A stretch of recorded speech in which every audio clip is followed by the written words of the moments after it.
I had a consult with a patient yesterday, and she was asking me about my scars for a facelift. And I wanted to talk about some of the principles of having really seamless scars that are invisible or very hard to see even close up, or even when someone's wearing a ponytail or their hair pulled back. So the first principle is no tension on the skin. If you have tension on the skin, you're going to have a widened scar that won't look right. The second so that means you're suspending all the deep tissues, and any of the redundant skin that's there, you remove only the redundant skin. You don't put tension or try to pull on the skin. That's a mistake. The second principle is to have no straight lines. Our brain cannot see can see straight lines. It has a hard time seeing curvilinear lines. So making them all curvilinear. The next thing is to hide them along subunits. So hiding along the edge of the ear, making sure that's very curvilinear, hiding in the back of the ear along the crease of the ear is very important. The next principle is not to cross any naked skin, which basically on the back side of the ear, it goes down a short distance and does not go far down, and so that in the lower part of the neck is a problem, and you're hiding it along the hairline. And that leads me to the next principle, which is related, which is not to extend the incisions up on the vertical plane in front of the temporal hairline, because that causes a very white line that's visible. I hide mine underneath the tuft of the sideburn, and I don't go low on the back of the neck, which also can be visible. So those are visible areas.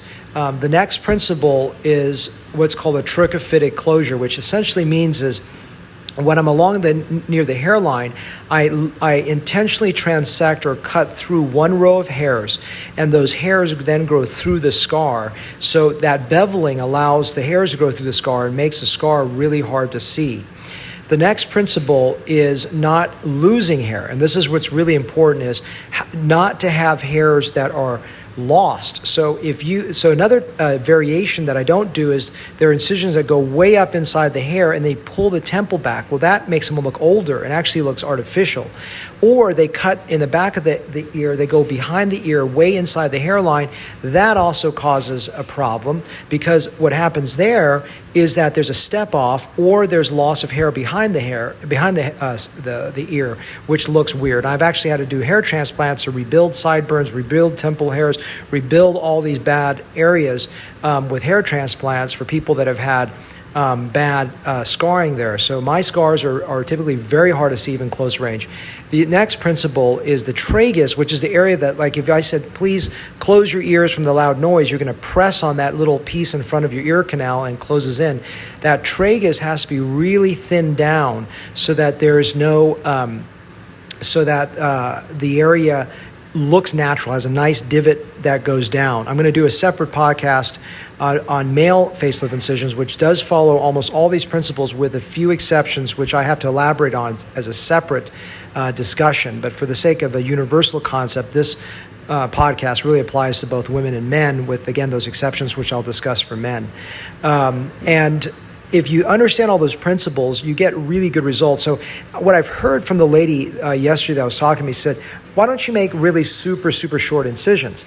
First, I don't need to, because these incisions heal well. But the real reason is I have all this extra skin that has to go somewhere. If your incision is too short, the skin will bunch unnaturally.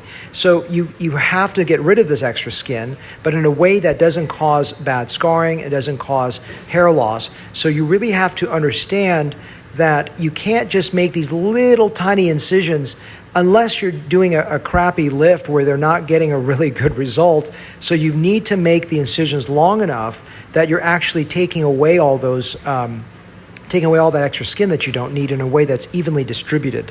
So I hope this short podcast on understanding facelift incisions that are universal in nature help you understand how you can create really difficult to see, or almost impossible to see, close range scarring.